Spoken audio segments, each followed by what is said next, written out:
라벨이 쓴 훌륭한 책 사랑이 이긴다에서 라벨 목사는 다음과 같이 말합니다.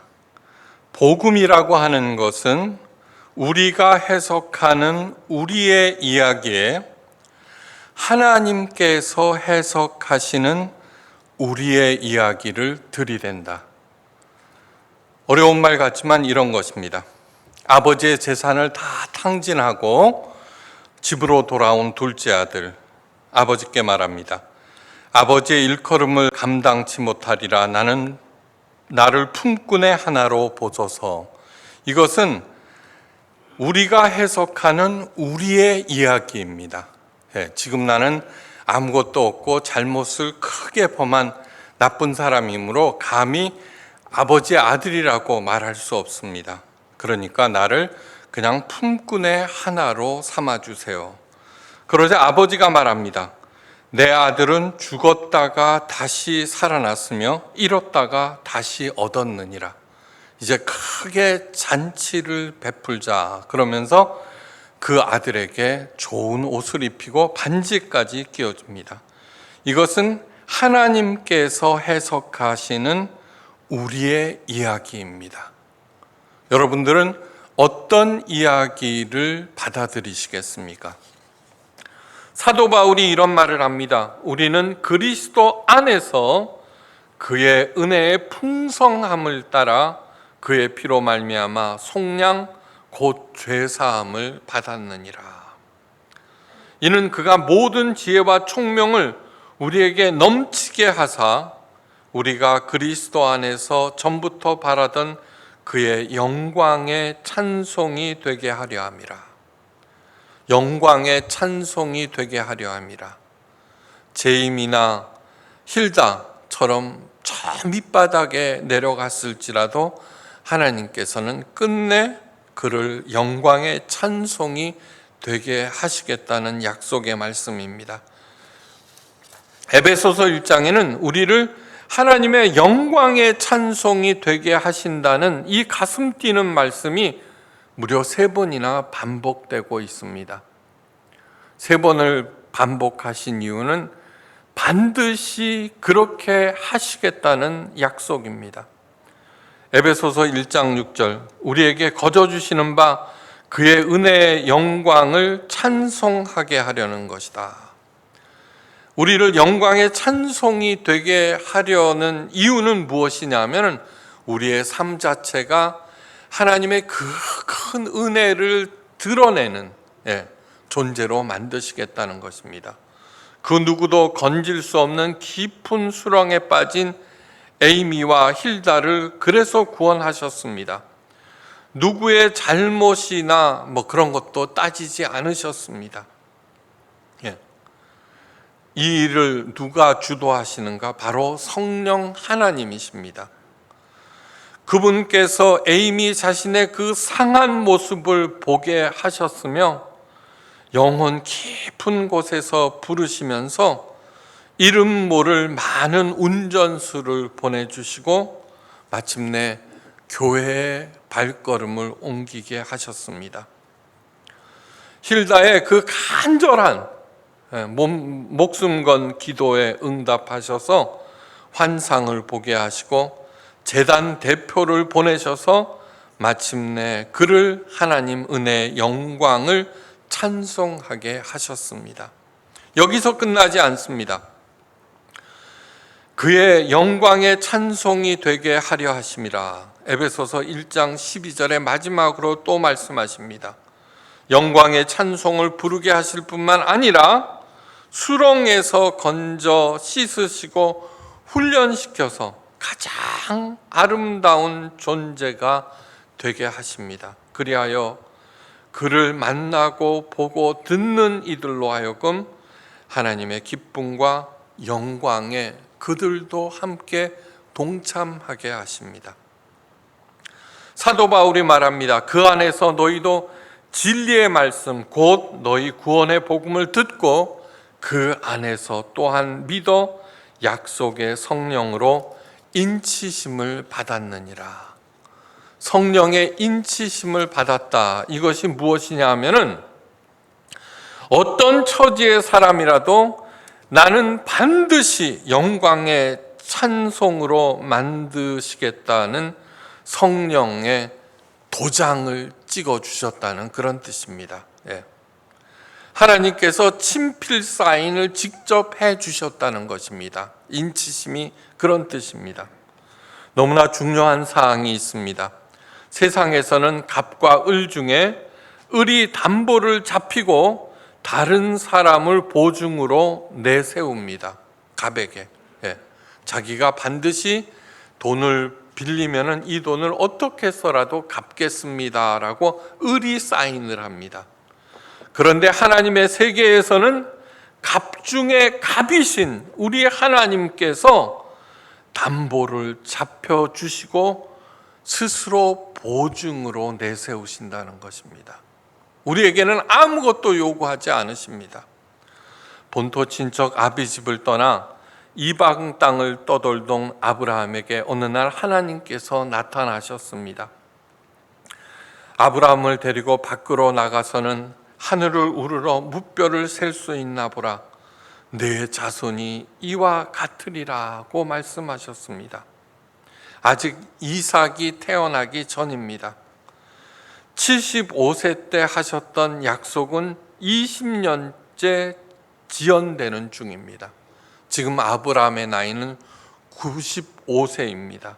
그러나 20년 동안 하나님의 약속이 이루어지지 않았음에도 불구하고 아브라함은 하나님의 그 약속을 믿었습니다.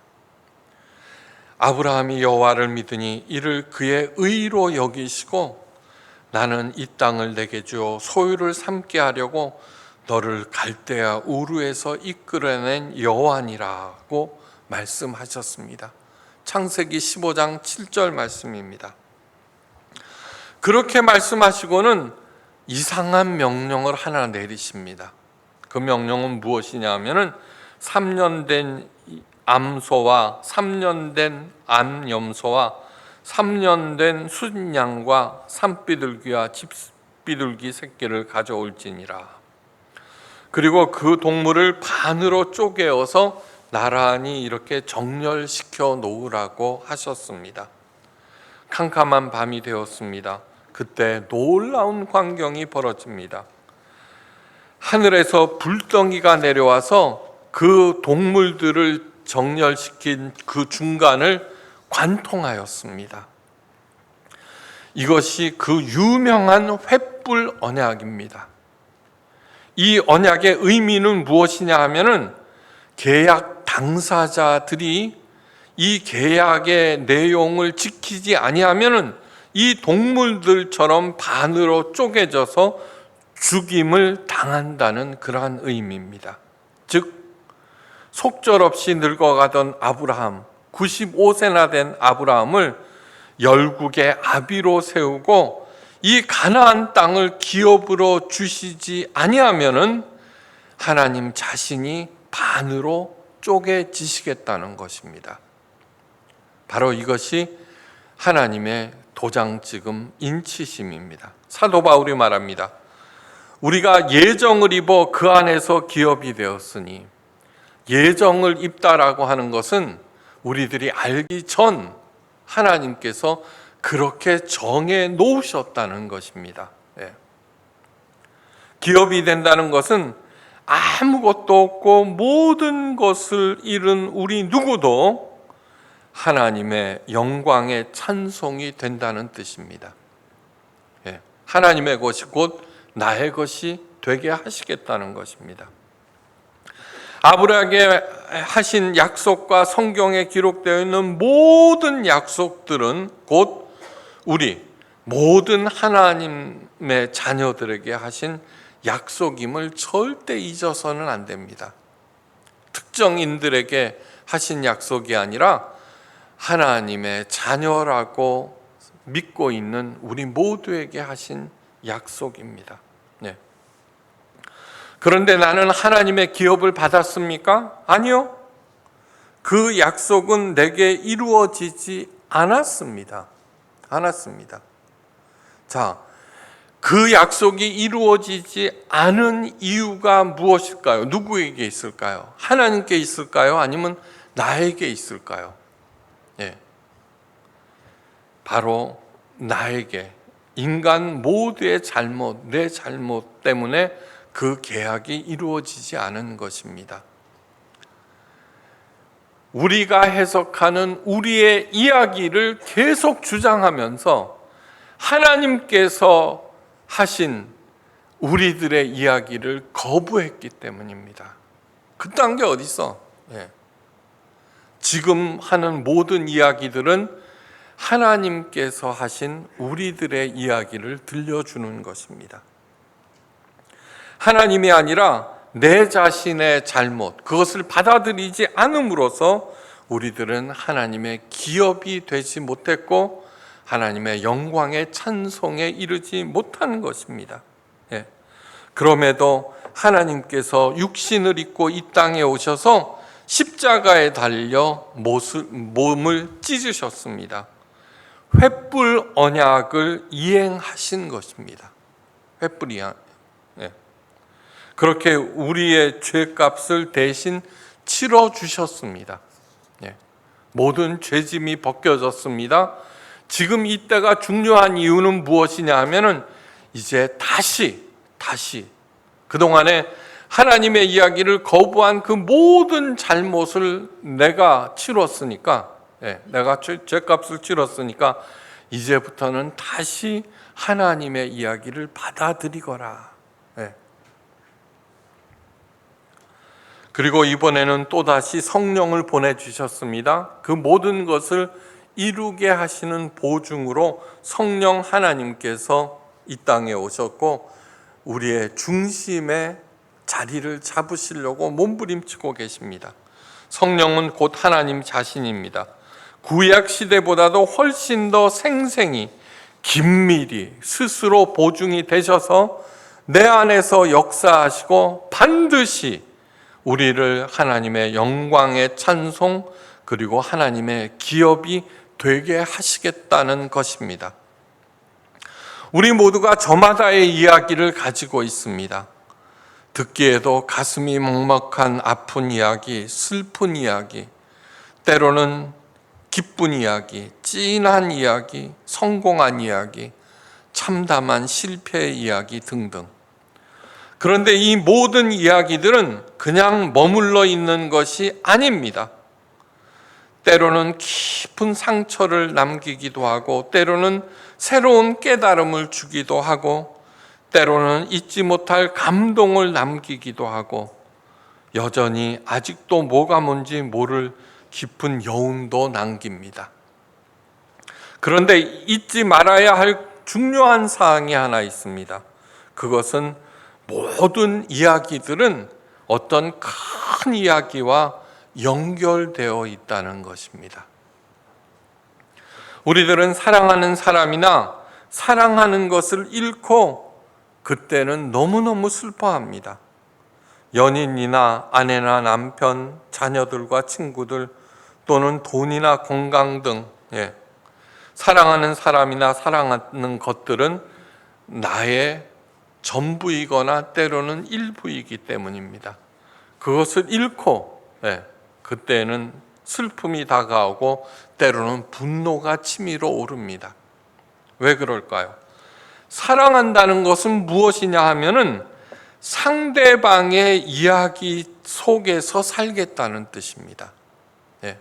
사랑한다는 게 뭐냐 하면은 상대방의 이야기 속에서 나도 함께 살아가겠다는 것입니다. 하나님께서 우리를 사랑하십니다. 그 뜻은 무엇이냐 하면은 그 삼위일체 하나님 어마어마한 그분께서 우리들의 이야기 속에서 함께 살아가시겠다는 것입니다. 그 사랑의 대상에게 자기 자신을 나누어 주었기 때문에 그것을 잃는다는 것은 자신의 전부나 일부를 잃는 것과 같습니다. 그 슬픔과 분노에서 치유되고 해방되는 방법이 하나 있습니다. 그것은 무엇이냐 하면은 유일한 방법인데 더 사랑하는 대상을 만나는 것입니다. 그런데 우리들 인간에게서는 넘기 불가능한 큰 장애물이 있습니다. 바로 이기적인 마음, 이기심입니다. 신앙이라고 하는 것은 무엇이냐 하면은 내가 하나님의 이야기 속으로 들어가서 그 이야기 속에서 살겠다는 것이 바로 신앙입니다. 네. 다시 말해서 내가 해석한 내 이야기를 버리고 하나님께서 해석하시는 내 이야기를 받아들이겠다는 것입니다. 성경의 모든 말씀은 하나님의 이야기 속으로 들어오라는 하나님의 간절한 부르심이며, 그렇게 하나님의 이야기 속으로 들어간 사람들의 변화되는, 승리하는 그러한 이야기들이 가득합니다. 기복신앙이 왜 나쁘냐? 그거는 신앙이라는 것도 붙이기 어렵습니다. 붙일 수 없습니다.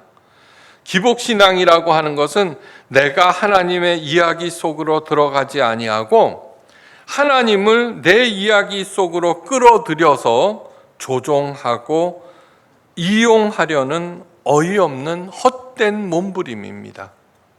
네. 종교 행위를 열심히 드리면은 하나님께서 내 이야기 속으로 들어와서 내가 원하는 바를 하나님께서 해주겠지 하는 헛된 몸부림이 바로 기복신앙입니다.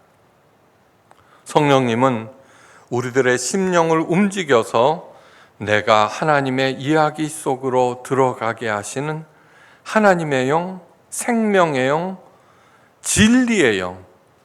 진리의 영이 뭐예요? 진리는 어떤 상황 속에서 바뀌는 것이 아닙니다. 언제나 동일합니다. 인도하시는 영, 그리고 마침내는 완성하시는 영이 바로 성령 하나님이십니다. 마음에 새기시기 바랍니다.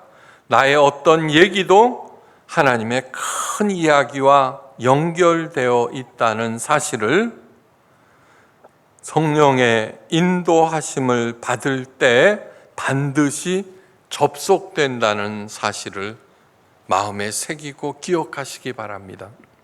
그래서 우리가 슬프고 외롭고 힘들고 어려울 때 이 사실을 기억해내고 내가 현재 겪고 있는 고난과 불행과 슬픔, 이러한 것들을 하나님의 이야기와 연결시켜야 하십니다. 제럴드 시처 목사와 그의 가족들은 여행 중에 엄청난 교통사고가 났고 사랑하는 아내와 어머니 그리고 예쁜 막내딸이 현장에서 즉사하고 시처 목사 자신과 나머지 세 자녀는 크게 다쳤습니다. 네. 한 가정을 송두리째 날려버린 그 끔찍한 비극은 시처 목사의 이야기로 남았습니다. 시처 목사는 당시를 회상하며 이렇게 말합니다.